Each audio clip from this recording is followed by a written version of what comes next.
Hello,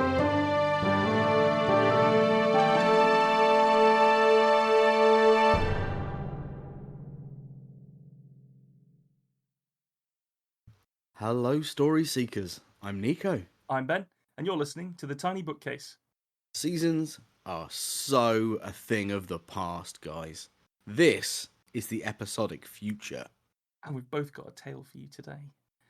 But first, I think we should just do a little quick congratulations to two very, very close friends of ours. We must. Our very close friends, Rob and Nix, have just had a very healthy baby boy and brought him home from the hospital. And so we want to say good luck to everyone involved there, and we love you, all three of you. Oh, I'm all warm and fuzzy. That's a bit, yeah, it's quite saccharine to start this one off. I have got a very sad story, though, so I feel like I'm going to balance it out. Oh, good. I have got a very sad story, though. I mean, it's for the podcast or just generally yourself. What's Yeah, what's the vibe here, Ben? I think I'm about halfway through my my autobiography at this stage. You never know. We've given up on seasons. Welcome to the Trauma Podcast. We also had the alt title from a few weeks ago of Weird Boys. Ah, yeah. Weird boys. The conglomeration of all these terms turns into the Tiny Bookcase. Yeah, it's a strange place to be, but a fun place to be. Yeah. Well, anyway, let's tell some stories. Go on then. Well, our prompt for this episode is tip, and you're up first, Ben. Pour it out for me. I shall weave you a tale. Tip. Brick by brick, I take them down. I'm never really alone up there on the stacks. Me and my flask have seen all the seasons from on top. From there you can see the rain half an hour before it comes, and watch the cloud rolling over folk down below. Those stacks they need down are too close to the crowded life around the base to blow it up, you see. When those that own them go out to tender with the steeplejacks, they find that few can knock it down a brick at once for as cheap as I. I've no family to support and no ponies to bet on. I just need enough to keep my flask full, my belly peaceful, and a place to sleep near the ground. Peeling away mortar with the big chisel on every hammer tap, there's few things more satisfying than working away at the top. That pleasing levering motion on those clumps of bricks to send them tumbling down the chimney and crashing out through the chute. They come out fast, they do, and the man on the ground has to have a good head on his shoulders, or else he'll lose it. Davy was the best at it. He had a way of knowing what I were about, even when I was hundreds of feet up. The wind rips away any shout of warning, no matter how hard you yell. I sometimes like to think of it as being stood at the tip of a lance. It used to be there was a forest of other lances across the county, like an army of knights holding them high in salute as though to make war on God's green earth with the clinging coal dust they spewed. They're all cold now, and I've done more than my share of chopping that forest down. Instead of the stacks, they build shopping centres and high-rise flats. It seems to me as though all that'll happen is one day they have to knock those down too, and perhaps people won't be as careful as we were. You get used to the tug and push of the howling wind. Any moment it could catch you flat on your back or chest and send you tumbling. That caution makes you listen to the lilt of the wind, anything to give you a bit of warning against a capricious gust. You start to hear things in the air up there when you listen too closely. My boys, the elder three, started talking more about those voices a lot towards the end. My old lady raised them sensible enough, but she read them too many fairy tales. They took strange notions aloft with them when they took up my trade. They called the voices they heard up there the Fae, creatures on the other side of things, talking in song where the air is thin enough to be heard between worlds. Whatever they were saying, it weren't no good for my boys. They all fell, and with not a drop of drink in them. You don't fall twice off those stacks. So I kept Davy on the ground, on my old lady's instructions. He can't have heard me yelling when he came back from his tea break. A chunk of mortar-bound bricks about the size of a cannonball hit him in the face, from where I'd let it fall and be spat out of the chute. With all four of them in the ground, there weren't much else to do but paint over the "and sons" on my van. I kept going, but the old lady decided against it. So now I work cheap, and I try not to listen to the gaps in the wind. The whispering song is still there, though, a kind of cruel mimicry where my boys' voices have been stolen to be used on me. The flask keeps a lid on it, but makes my feet foolish and my hands clumsy. Thinking of Davy has me pulling on it like a newborn at the teat. I know I'll need to go down my ladders to the van soon to top it up, and the job's got to get done.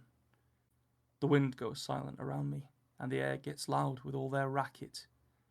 Flasks drained, falling down the black hole in front of me to clatter amongst the wreckage of sooty bricks. I feel my head roll forwards, and my body tip to follow it down. A gust of wind catches me in the chest, keeping me on my feet. Not today will I fall, but one day I know I shall. It was fucking astounding. You like that one? I loved that.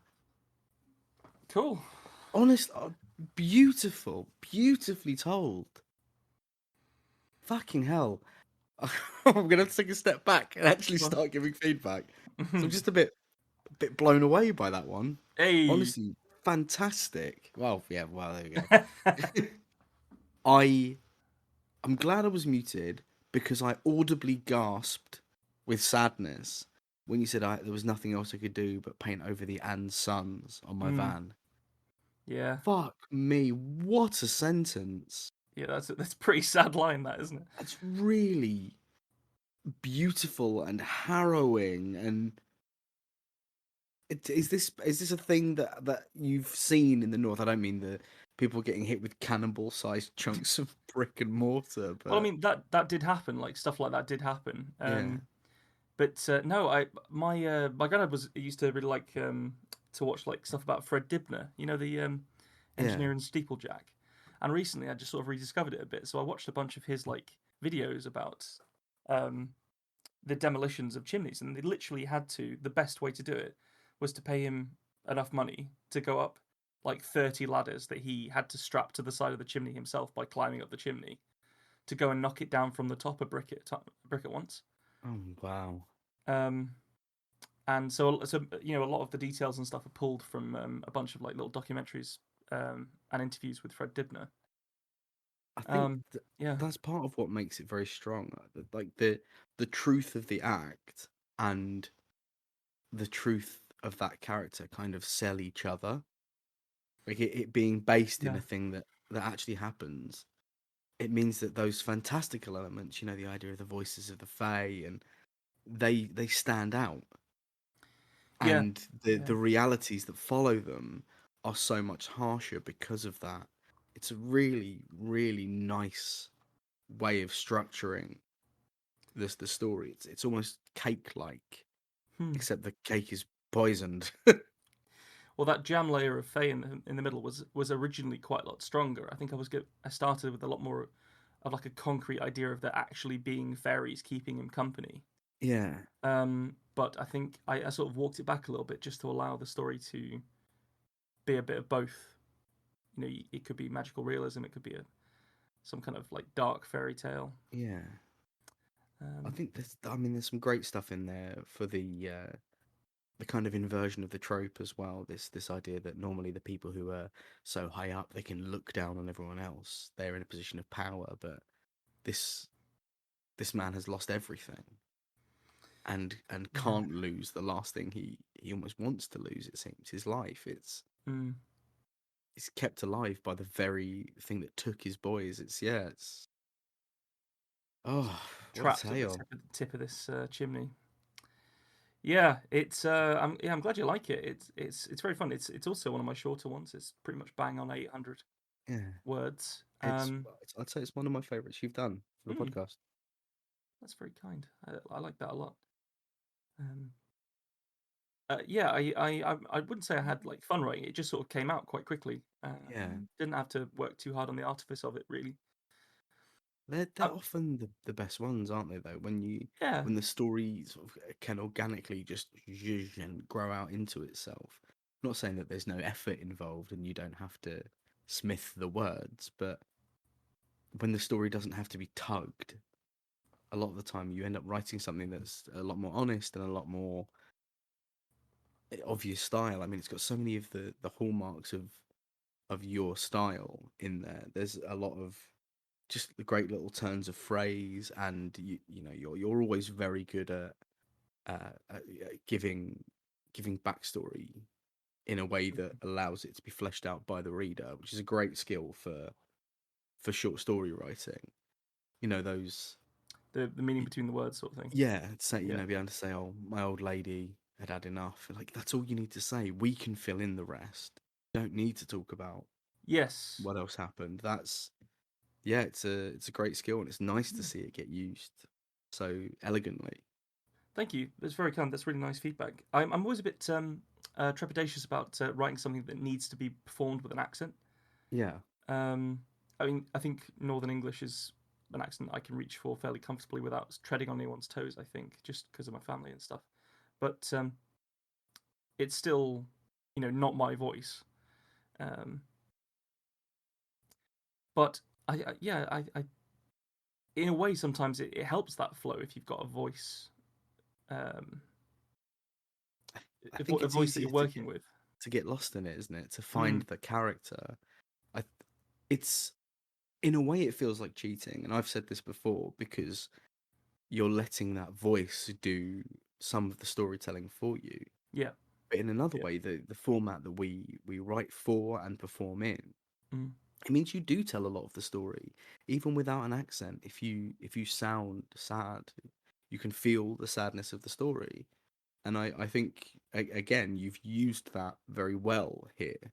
mm, To have that northern accent means you, especially if you're from the UK, you have a picture of exactly the sort of places he's in, what he's looking down on, what he's working on. You get the idea of the ideals of this man, what he may have known when he was young, what this area might mean to him. And yeah, there's a lot you can tell, again, between the lines, with the voices you choose. And it's a tool that we get to use in this medium that a lot of short story writers don't get to use, because their work isn't designed to be read out. yeah, yeah. That's very true. Yeah. Um, yeah. It's the performance on this one, as you say, like did bring some stuff to it. Um, I always wonder what it'd be like if someone were to read it, or written down, before and after. Like which one would have the greater impact if you read it before I read it to them, or if they read it after I read it to them? Would they get more from it one way or the other? I don't know. We need an intern. Yeah, someone to proof it afterwards. Be like, why did you read it out with all these grammatical errors in it? Shut up. Shut up, intern. Another thrashing, is it? Absolutely. Right. Okay. Well, that's very kind, very nice feedback from you. So thank you. Oh no. I intend to treat yours dispassionately. Good. Hurt me. Tip. To say that the table had been difficult would be an insult to the very definition of difficulty. There are, unwritten and oft unspoken as there may be, rules to the art of dining in public. The first is, of course, not to walk into a restaurant minutes before the end of service and ask, "Can you seat 17?" No, we don't have a booking. If a table is willing to break that rule, it is understood by waitstaff everywhere that what follows will almost certainly be, for lack of a better term, an absolute fucking nightmare. Now, managers in this situation are normally hypnotized by the idea of 17 meals being paid for. The fact that half the party are children never crosses their minds, nor does the fact that moving the dining room in such a way that 17 people could be seated together will be, without failure, a catastrophe. And so it was that Sebastian found himself attempting to clear the now part consumed dishes from a table that looked like a war zone. He should know, after all, it had only been a few years since his honourable discharge. So good to be getting back into the real world. A great lie, told frequently. The real world was, evidently, going to the dogs. As dishes were swept into the hands of a trained killer, he couldn't help but recall the difficulty of the order itself. Was there any way you could do the children's ice cream, 1 scoop that came free with any child's main, as half a scoop of chocolate and half a scoop of lemon sorbet? The scoops were, of course, a bit small. An inquiry into whether they were taking the piss had occurred, and all 5 of the children had ended up with at least 2 scoops of ice cream. Sebastian had, in the manner of all put-upon waiters everywhere, taken that personally. The chefs, who were very irritated about the fact service had forcibly continued over its allotted time, were taking their frustrations out on him, which is, of course, standard practice. Sebastian got through all of it, though. The bizarre and frankly gargantuan drinks orders, the strange requests to have French onion soup with no onions in it, the steak cooked till it was crucified. He was fairly certain they meant cremated. The kitchen were not in the habit of performing Roman executions. He got through it all because of the promise of the tip. The force that carries all waitstaff through the hard times. The promise that once all is said and done, your meagre wages will be escalated to an almost livable state by that 10% thank you. Every time he added another item to the till, the subtotal would tick up, and the sweet prospect of the tip, even 5% at this point, could carry him through Hades itself. So it was all, metaphorically, sucked up. The screaming and wailing of the infants, the detritus of every attempt to entertain them was scattered around the place like the casualties of an artillery strike. Crayons lay, crumbled, and melted, somehow simultaneously. Pressed into every surface in a way Seb knew was unrecoverable. White sheets, stained bright with them, intermingled with spatterings of red wine, cast widely by hands of participants in an animated conversation. Rinds from citrus fruits, fished from glasses, scattered the table. Somewhere, under a napkin, he knew a full nappy waited. He'd seen it changed upon the table itself. The 18th potential setting given way to the clinical and near ritualized swapping of the absorbent garment. He was a good boy, they'd said, cheering and applauding the act of soiling oneself, even as they dismissively ignored a man balancing a dozen cocktails on one arm as he distributed them, from memory, to the table. Time lengthened, and Seb knew the evening service must be starting to draw close. The tables must be returned to their places of origin, candles lit, extra sets of cutlery laid out. The anxiety in him began to build. Thoughts of drill sergeants came in. They inspected the metaphorical boot shine of the restaurant. The bedsheets were creased, a book left askew on the side table, a beard trimmed unevenly. He heard their voices, the memories of it reverberating in his bones. He was 17 again, scared, undeployed. And a voice snapped him from his reverie. "Ah, fuck, it's getting on a bit, ain't it? Can we get a bill, please, mate?" Seb nodded the affirmative, and printed the Bayeux tapestry of bills. It seemed to extend eternally as it listed the items quaffed and crunched by these visitors. At the end, a total that sent Seb reeling softly. £2,499.97. It was like catching a mythical fish. He imagined other waiters gathering around, choirs of angels singing a Baroque chorus. He wanted to hold it aloft and take a photo. Honestly, it was this big. He folded it once, twice, thrice. It was still long, but tucked away and draped over a small tray, he took it to the table.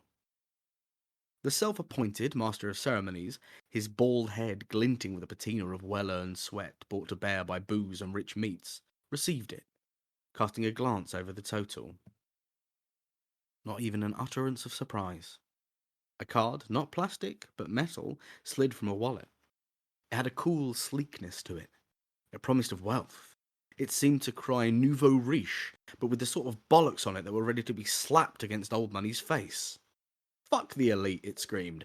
I've sold enough double glazing to build an empire, and today you're a citizen of it.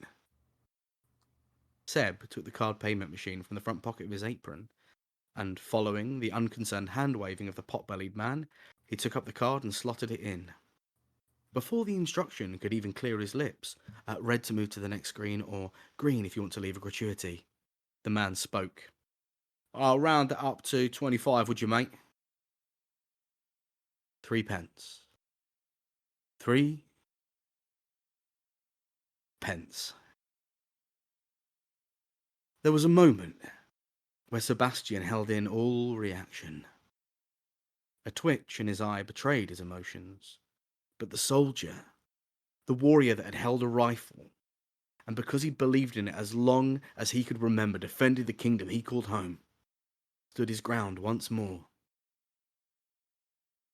And then he remembered something else being a soldier had taught him. You don't take shit from civvies. 3p. He'd said it. Incredulity draped over his words like an ermine cloak. You what, mate? 3 fucking p. A rage bubbled in him. He was more than this. He'd been discarded by the military when he started to get older, not good enough for the officer classes, injured lightly in the line of duty. You can't talk to me like that, you scruffy wanker. I want to see your manage... The word did not see its conclusion. The tray came up lightning fast, wielded like a comic book hero's shield. Seb brought it down on the bridge of the fat idiot's nose hard and fast. A satisfying crunch reverberated through the tray and the room at large. Claret burst forth, drenching the ill-fitting, sweat-soaked dress shirt the man wore. As he reeled backwards from the shock of the impact, Seb used the rebound motion of the tray to bring it slamming down vertically. The meaty thud of it impacted with his target's fingers. It gave way to a series of crunches, which were then buried in his cry of agony. The others at the table began to react. The children, stunned by the act of violence, were split into 2 parties: abject horror and delirious fascination. The women, for the most part, hit instinct quickly and began the process of extricating themselves and the children. The 3 as yet unharmed men would surely be able to deal with this violent upstart. Seb, the violent upstart of question, grabbed a dessert fork from the table. With a short, sharp flick, it was sent careening into the forehead of one of the other men. His football jersey stained with the drippings from his creme brulee but not all crunchy on top. Some force of good in Seb had sent it flying prongs rearward. The impact, however, did its job. It clattered from the floor with a ringing clang, followed shortly by the meaty impact of wore his West Ham shirt to a nice meal. Something crashed against the back of Seb's head. A water jug cascaded as glinting shards over his shoulders, glittering brightly on the parquet floor. An elbow flung back in response took a pint of Peroni with just a splash of blackcurrant in the chin. The man howled like a wounded ape as Seb sidestepped and drove a heel into his instep. A quick check found blood on the back of Seb's head. Not long left to finish it. With a snap, he caught up the closest thing, the leather-bound booklet that had hugged the receipt. With a sharp flick, it was sent spinning into the stomach of the last standing man. The man who had ordered every side and asked for a refund on the ones he didn't like. After he had eaten them. He doubled over. With a great leap, Seb cleared the table, taking the man's head in his grip and slamming it down. With a groan, both of them slipped to the floor. It wasn't 10%, Seb thought. But that might actually be the best thing he'd ever got from a table. I feel like every put upon front of house, anyone who's ever worked a front of house in a restaurant or a bar would quite happily cheer and laugh and giggle their way through that story. I think you've absolutely captured a mood there. Big time. The description is full on, isn't it? Obviously you normally do some maybe 3, 4, 5 bits of big description in your short stories Yeah. that are thing. but this was like almost like stylistically oversaturated with it. Yeah. Was that a deliberate choice? Yes, Yeah. I wanted the whole thing to feel absolutely overwhelming in the way that only this kind of table service can. Yeah, I wrote down overwhelming, hyper descriptive, OTT, like all of this kind of stuff. Like, and then like, I was just sort of because I had to get those words out because it was clear that that wasn't the point of you weren't just using words for words' sake. You were doing it to construct a feeling, and it's a feeling that I haven't really encountered before. I don't think in either your writing or like just general short stories that I've read, where they're using the actual medium to construct that feeling. Yeah. Like as in the medium, as in like the words that are actually on the page. There's too many of them, and it's difficult to keep track of everything, and that's the feeling that is happening to the character. Yeah. I like it. I think it I really like the balls on it as well because it treads a really dangerous line between losing your audience and Yes. It's bringing them along. in trying to make it hard to follow. it it's almost too hard. I think with Yeah, maybe a little bit of pairing here and there to keep the through line of where we are in that evening. I think that does get lost a bit. potentially, yeah. I mean, I did follow it absolutely fine. Like, I did get I did get the plot points and the way that the narrative moved for Yeah. sure. Um, and overall, I think it was really, really good. This idea of like this trained killer being put in the in air quotes real world, to see this like grand extravagance and madness that most people live their lives through. Yeah. I really like that angle of looking at the service industry. I think you because we know he's a violent killer, that fight at the end has to snap real hard. Yeah. And you continue to use your granular, over the top descriptions during it, including using callbacks to what they'd ordered, which Yes. is cool. But it might be cooler if you put what they ordered, like him thinking about them by what they've ordered, earlier in the Earlier in, story. yeah, yeah, So yeah. you can just like you can say pint of Peroni or whatever for that You can guy. say Peroni, creme brulee, Exactly. yeah. Because what was happening was you were describing a bit of violence and then like cutting back to earlier, and that happened like for each description, which I think it could work, and maybe it did work. But I think for me, I like my written violence to be quite like fluid and quick. Yes.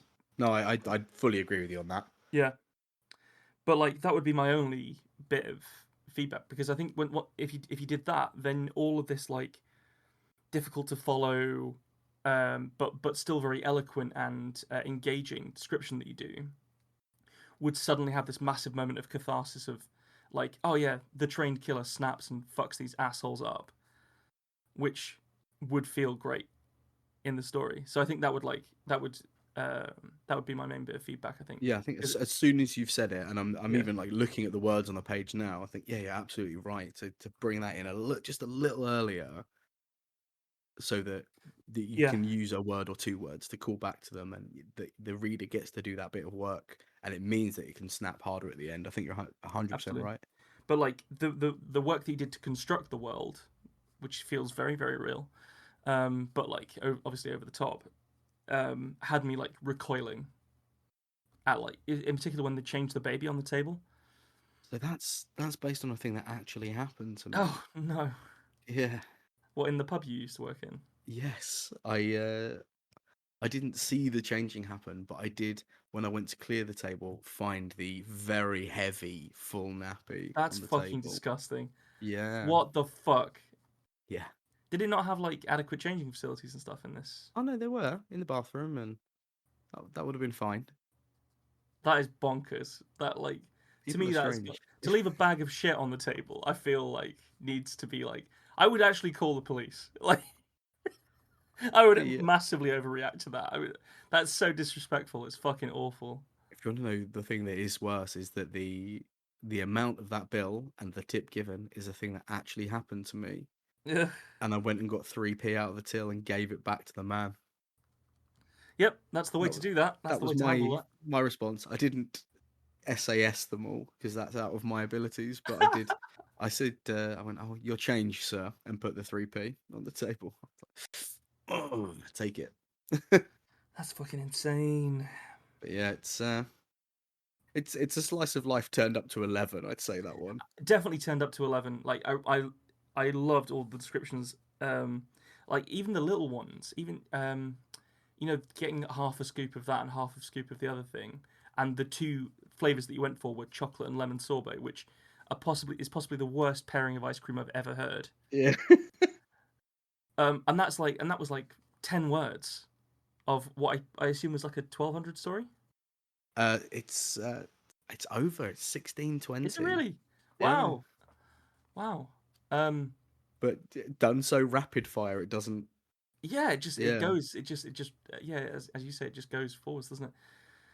No, I tell you what, I like it when stuff like that, when stories like this happen, when we're like, actually, this is how we fix this story to make it Mm, great because it's already very good and you've got like there's so much in it. I would, you could probably cut it in the way that we've spoken about to get it under 1500 as well. I reckon so. Yeah, well, when we eventually release another anthology, people will be able to read it. And you'll be able to tell us. Oh no, you can't read it before. You've already heard it now. No. Right, give it to someone you know. Get them to read it. Then forcibly make them listen to the podcast, and then make them read it again. You might need a gun. Procure a gun. Procure a gun. Oh no, Step one. I don't want us to tell people to go and get guns. Let's not do that. Yeah, please actually don't. you can Please use a don't do that, you can any use of a you. water pistol with like a little bit of hot sauce in it. Some That's Tabasco. Is yeah. this Airheads? Yeah. Oh, crikey. Well, those are fun stories. We were sort of Yeah. umming and ahhing which way to go with the prompt, weren't we? But I think we've both um gone a very different way with the tip thing. Yeah. Yeah, I like that one a lot. And here we are in our new episodic format, having told a couple of stories. Feels good, man. Feels good. What a Um, time to be alive. yeah, we'll be joined by some guests in the future episodes. But hopefully, you guys have all enjoyed our two tales for this episode. And there's, as I'm sure you're aware, plenty more where that fucking came from. And don't forget, you can reach out to us with prompt suggestions and writer suggestions for Right Likes. So Yes. if you wait till the end, you will hear all of our social media information. Let us know who you want us to write like. Let us know what you want us to write about. Thanks for joining us for this episode of The Tiny Bookcase. Remember to subscribe, otherwise you're going to miss out on the future fun. Also, tell a friend. If you like this episode, link them to it. We'd be tremendously grateful. You can follow us on Twitter at BookcaseTiny, Facebook at The Tiny Bookcase, and Instagram at BookcaseTiny for updates. Speaking of supporting the podcast, well, magic can only take one so far. The Tiny Bookcase is supported by the generosity of its patrons. Those kind souls have really kept my belly full the last year. Let's cast a spell for them, shall we? For rich ginger tones on their scalp, let us cast the Orangi Hedondo spell for Scott Byrne. And for general fabulousness, why not the Ooh La La How's Your Mother spell on Matthew McLaren?